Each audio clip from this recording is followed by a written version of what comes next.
It's Doug again. Thank you for joining me as we go to our final day on our little YOHO adventure.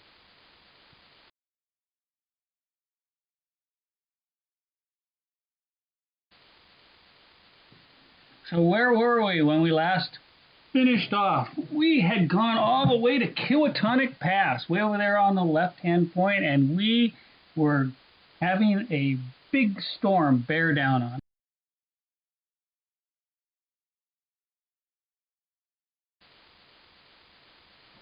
The problem was, as I got higher and higher, that storm didn't go away. It probably wasn't too bright that I even kept going at this point.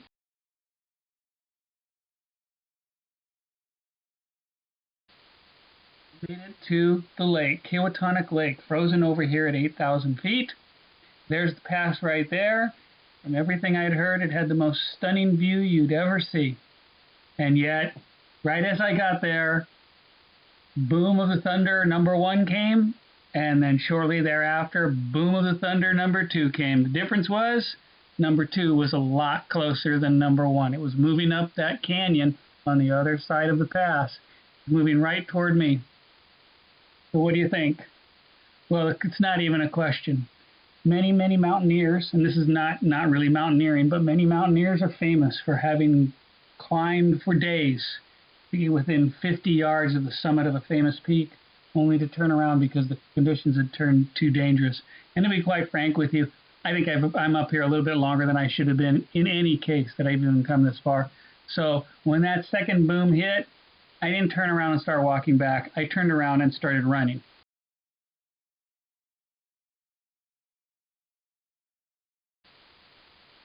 So, what do you want to do? You know, it's funny because I thought about it and I said, you know what? Maybe instead of going down that trail from Kiwatonic Pass down there to where there's a little break in the river where I drew where the path crosses, maybe I can go back that short side.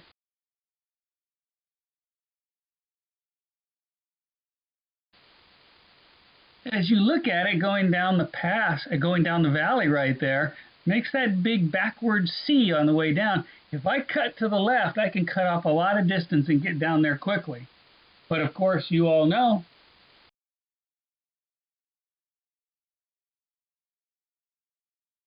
remember, there's our C that we had when we were going up. I had to go all the way around the left.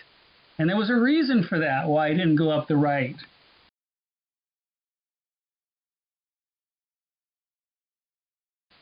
The right was blocked. So I started heading down the wrong side, and I got there and I realized why it was blocked. You know why it was blocked? There's a cliff there. There's a cliff hidden in those trees. Completely unpassable. So now I've really done it.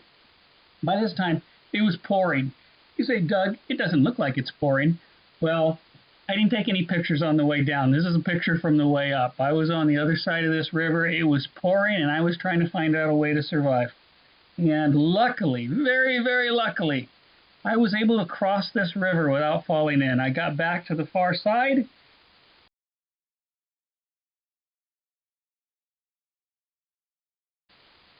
And made it back down. This is a picture again when I started. It's a lesson. It's a lesson for me, a lesson for everyone. Look at that sky. That's the sky when I started. It was only a half hour before it was sprinkling, and it was probably about an hour before I was in the middle of a thunderstorm. And it's one of those stories I tell because I always say never leave without your jacket, but also never go up into areas without realizing how fast it can get on you. So I was very lucky that I made it down okay. I was quite cold. It was still quite cold, even with the skier I had worn. I got into my tent and switched into dry clothes, but I was chilly for a long time after that experience. It was pouring. My pants were soaked, but my core, my body was dry, and that's an important thing. So now we can head down. Day 3. Get up in the morning.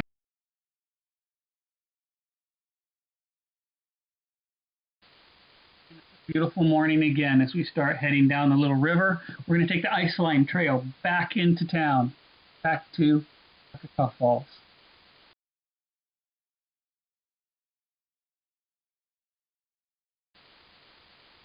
Doesn't that look like a golf course down there? It's not. It's a giant meadow.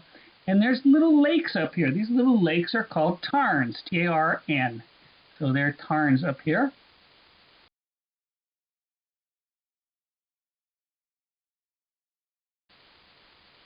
And I wanted to show you, you can see the path right in front of us. There's the path.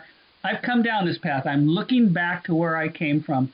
This path, if I were going up it now, would swing to the right in front of that giant glacier up there. And that giant glacier is one of the reasons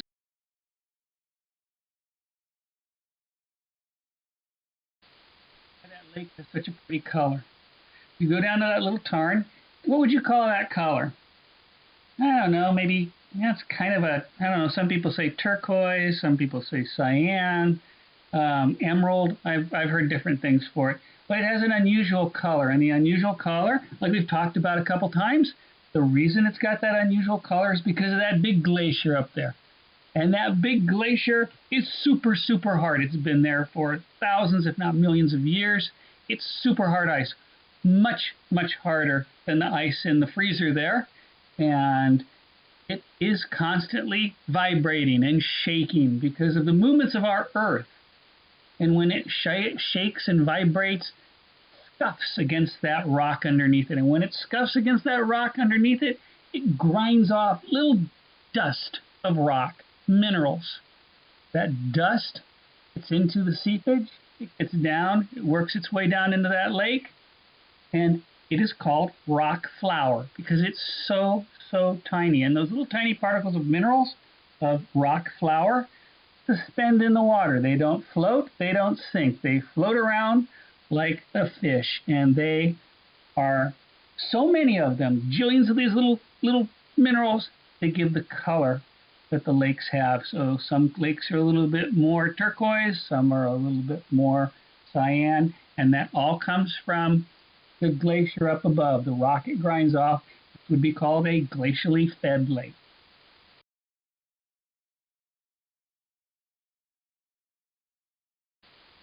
Now we can head down and you look at all the mountains in the distance, and there's something I want to show you again, like we talked about. So many peaks out here, I can't name them all, but there is something I want to show you as we head down.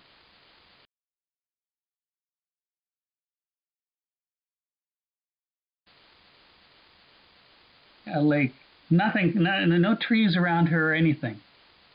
Pretty day, huh? I think we'll get down before the storm starts again. I got to tell you, in the Rockies, when I was up there, it rained at one point or another every day. The question wasn't, oh, is it going to rain today? The question was, when is it going to rain today? How long is it going to rain today? And how many times is it going to rain today?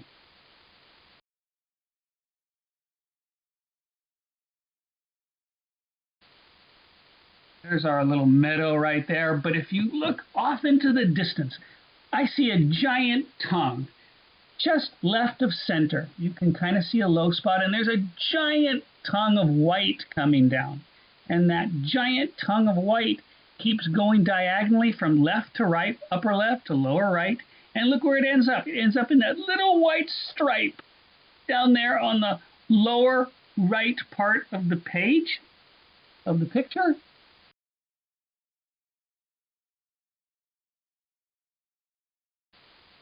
There's a little white stripe. Guess what that is? You guys know.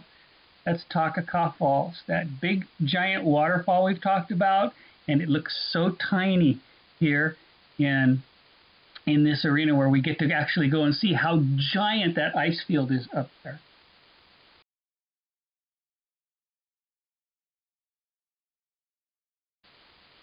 What are we looking at? We're looking at the Waputk ice field right there, and down below it, the Daly Glacier.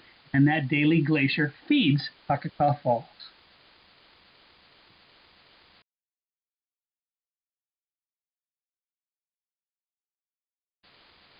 Amazing, isn't it? That waterfall that looked so monstrous before looks so tiny right now compared to the massive size of the ice field and the glacier.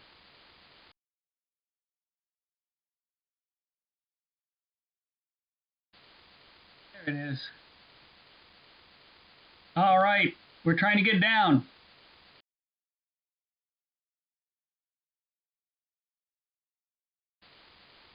There's one more look at the glacier. That big giant tongue.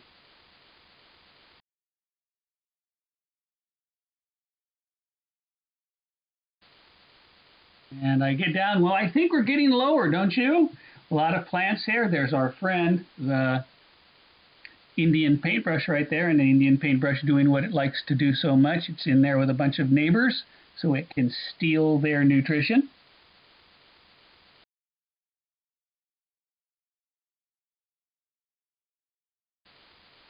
We get down to camp and look who's waiting for me. Guess what? This is not my dog. This is somebody else's dog, and he said, I don't know why you went hiking today when there's a perfectly good spot to go for a nap.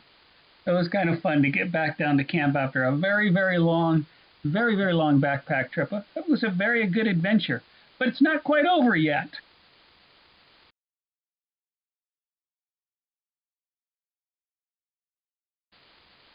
Back down into town, back down onto the Highway 1, because I started to head back down to Highway 1. There's our train, the Trans-Canadian Railway, that goes all the way from the east to the west. And as I went down, I looked over to the left at one of the turnouts. Once I got onto Highway 1,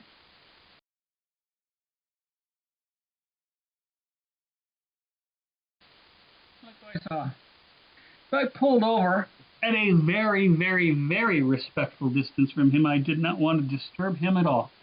And this, as you can see, is a bighorn sheep out there taking just a little rest right off the side of the road. And this is a fully mature male. You can tell that by his horns.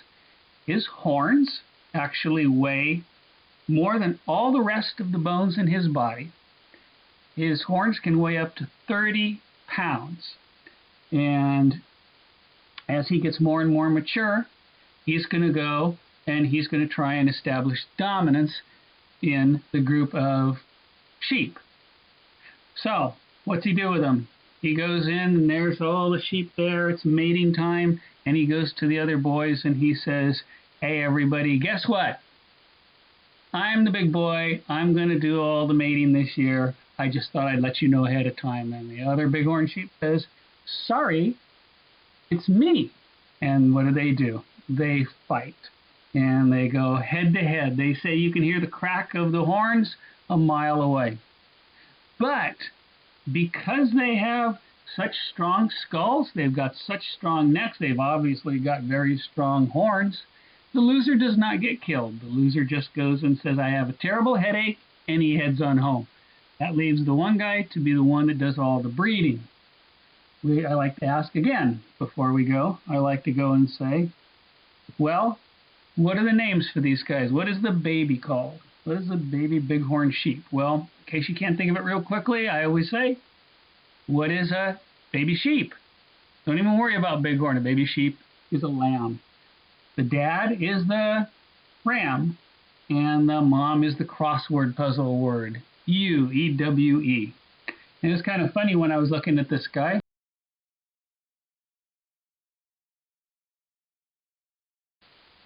Letting him relax, and I went to, well, what are you hanging out here for? Why aren't you out there going and foraging and looking for something? And you know what he said?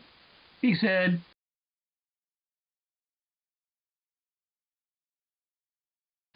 the family's driving me crazy.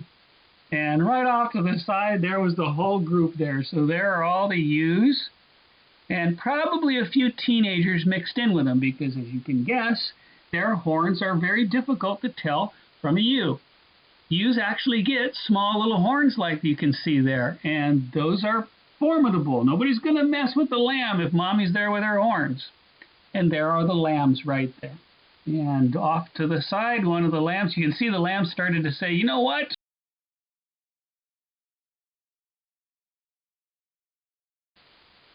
We're getting over this. And for them, it's no big deal to hop over something like that. In fact, this entire group hopped over that barrier.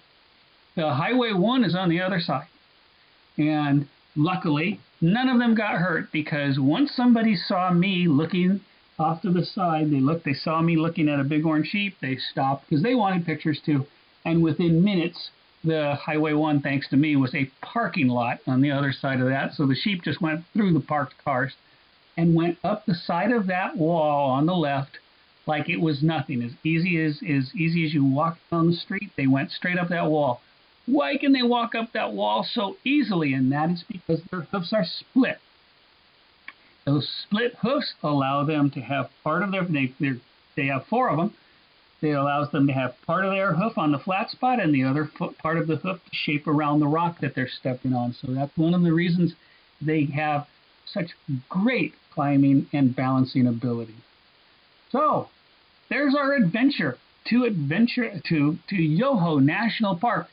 If there's any questions, let somebody know there. I'll try and get back to you. But I want to thank you very, very much for coming. I can hardly wait till our next adventure. Take care. Thank you.